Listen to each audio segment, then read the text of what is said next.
नमस्कार. कुकिंग मराठी तडका या यूट्यूब चॅनलमध्ये आपले सर्वांचे परत एकदा खूप खूप स्वागत आहे. तर मैत्रिणींनो, मी या आठवड्यामध्ये बाहेर फिरायला जाणार आहे. त्यासाठी 8 दिवस मी कुकिंगचे रेसिपीज टाकणार नाही, तर थोडेसे असे बाहेर फिरायला गेलेले थोडे व्हिडिओ बनवून दाखवणार आहे, तुम्हाला टाकणार आहे.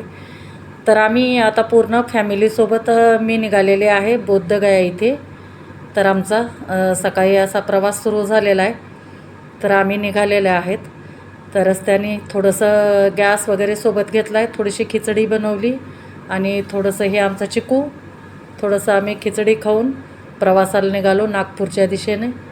तर हे नागपूरच्या दिशेचा प्रवास बघा. ऊन कसलं आहे, एवढं भयानक ऊन असतं की खूप इकडे नागपूरला खूपच ऊन असते. अक्षरशः AC सुद्धा काम करत नाही अशा ठिकाणी. तर हे आम्ही नागपूरहून नंतर पुढे मध्य प्रदेशमध्ये आलेले आहेत, कारण 2-3 स्टेट ओलांडून इकडं बोधगयाला यायचं असतं. तर बघा इकडं मध्य प्रदेशमध्ये आणि उत्तर प्रदेशच्या बॉर्डरला किती म्हणजे असं सुंदर असं वातावरण आहे. धुकं पडलं आहे, सकाळची वेळ आहे, तर छान असं धुकं पडलं आहे आणि थंडी पण वाजते. नागपूरची गरमी थोडीशी मागे सोडून आम्ही मध्य प्रदेशहून सरळ पुढे पिंच मार्गे उत्तर प्रदेशमध्ये निघालेले आहेत. आणि उत्तर प्रदेशहून नंतर थोडंसं वाराणसी लागते. वाराणसीहून नंतर पुढे इकडे बिहार साईडला आम्ही निघालेले आहेत. ते बिहारमध्ये पण गरमी भयानक आहे. थोडीशी जरा उत्तर प्रदेशच्या थोडंसं वाराणसीच्या ठिकाणीच थोडीशी कमी होती, बाकी सगळीकडे खूप अशी गरमी आहे. तर आमचं असं प्रवास चालू आहे. तर असं घरची गाडी आहे, मस्त. माझे 2 मुलं, एक सून आहे, आम्ही 2 जण आणि आमचा चिकू एवढे जण चाललेले आहेत. अचानक आमची ही ट्रिप ठरली, त्याच्यामुळे जायचं आलेलं आहे. तर चालू आहे आमचा असा प्रवास. मस्त जिथे जागा भेटेल तिथे, कुठं हॉटेलची वगैरे सोय नसेल तर गॅस घेतलेला आहे सोबत. गॅसवर थोडासा स्वयंपाक बनवून आम्ही पुढे निघतो. तर ही माझी 2 मुलं आहेत. छोटा मुलगा ड्रायव्हिंग करतो आणि 2 नंबरचा मुलगा साईडला बसलेला आहे. अशा पद्धतीनं ड्रायव्हर वगैरे कोणी घेतलेलं नाही, आमचं आम्हीच चाललेलं आहे, कारण फॅमिली ट्रिप आहे आणि ड्रायव्हर घेतल्यानंतर खूप अडचण होते. त्याच्यामुळे आमचं आम्ही घरच्या घरीच निघालेले आहेत. तर हे अशा पद्धतीनं चालू आहे. मध्ये मध्येच नंतर चिकूचं काहीतरी चालूच असतं, मग थांबावं लागतं. त्यासाठी मध्येच थांबणं, परत काही थोडंसं परत काही स्वयंपाकाचं वगैरे असं बनवत जवळपास 30 तासाचा प्रवास करून आम्ही जवळजवळ 1700 ते 1800 किलोमीटरचा प्रवास करून आम्ही इथं बोधगयाला जाणार आहेत.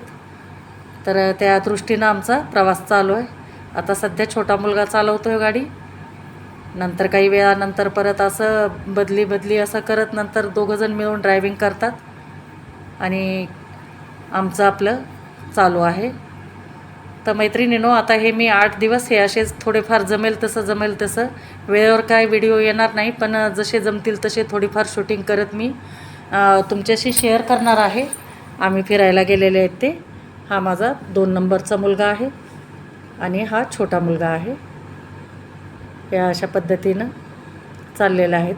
मोठा मुलगा माझा गुजरातला असतो आणि हे माझे मिस्टर आणि हे 2 नंबरच्या मुलाची सूनबाई म्हणजे मिसेस आहे आणि मी स्वतः. आणि हे आमच्या चिक्कूचं बघा कसं एन्जॉय करणं चाललं आहे ट्रिपमध्ये. खाली झोपला आहे तो. तर हे असंच आपलं थोडंसं आपलं आपण गेल्यानंतर थोडीशी अशी प्रायव्हसी भेटते आणि काहीही करता येतं आणि छान प्रवास पण होतो. तर हे चाललेलं आहे आता बिहारच्या दिशेनं आमचा प्रवास. थोड्याच वेळामध्ये आम्ही बिहारमध्ये पोचू, कारण असे थोडे शॉर्ट घेऊन मी तुम्हाला हा व्हिडिओ तुमच्यापर्यंत पोचवते. कारण तुमच्याशी कनेक्ट तर राहणं तर गरजेचंच आहे, पण रेसिपीज करता येत नाही, त्याच्यामुळे हा ब्लॉग बनवते जसं जमेल तसं. तर हे अशा पद्धतीनं अतिशय सुंदर वातावरण आहे इकडे. खूप असं थंडावा आणि थोडासा पाऊस पण पडून गेलेला आहे, त्यामुळं उकाड्याच्या ह्याच्यामध्ये थोडासा पाऊस पडल्यामुळे एकदम छान वाटते. तर असं चालू आहे आमचं.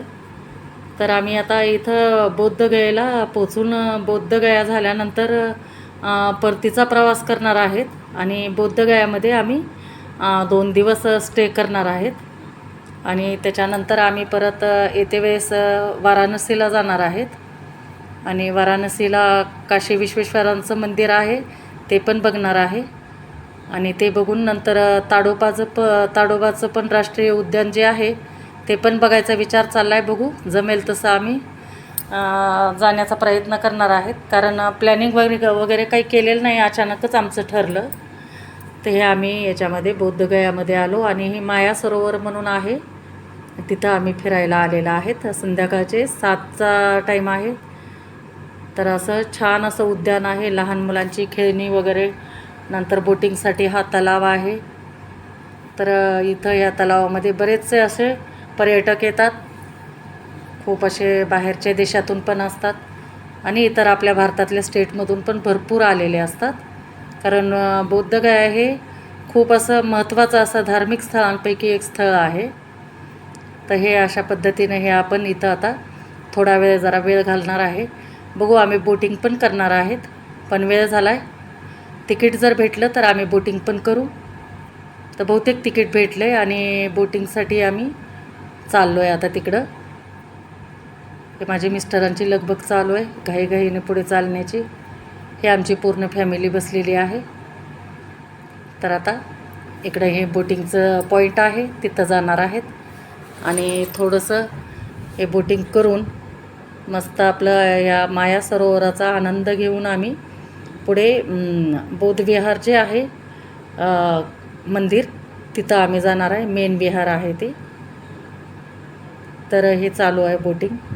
खूप मला पाण्याची तर खूप भीती वाटते, पण आता सगळ्यांसोबत म्हटल्यानंतर थोडंसं एन्जॉय करावंच लागतं. तर हे आमच्या चिक्कूचं पण बोटिंग झाल्यानंतर मस्त गार्डनमध्ये खेळणं चालू आहे. तर हे थोडंसं खेळू दिलं आहे त्याला. आणि खेळून झाल्यानंतर आम्ही आता लगेचच मंदिराकडे निघणार आहेत. आणि मंदिरामध्ये गेल्यानंतर तिथे तर काही फोटो वगैरे काढायला काही अलाउड नाही, त्याच्यामुळे काय तिथला तर मी तुम्हाला काही फोटो दाखवू शकत नाही. पण फक्त तुम्हाला गेट दाखवते, तेवढंच काय ते बघून घ्या तुम्ही आता. कारण मोबाईल तिथं बाहेरच जमा करतात असं ऐकलेलं आहे. बघू जर दाखवता आलं तर दाखवतेच, नाही दाखवलं तर बघू. थँक्यू.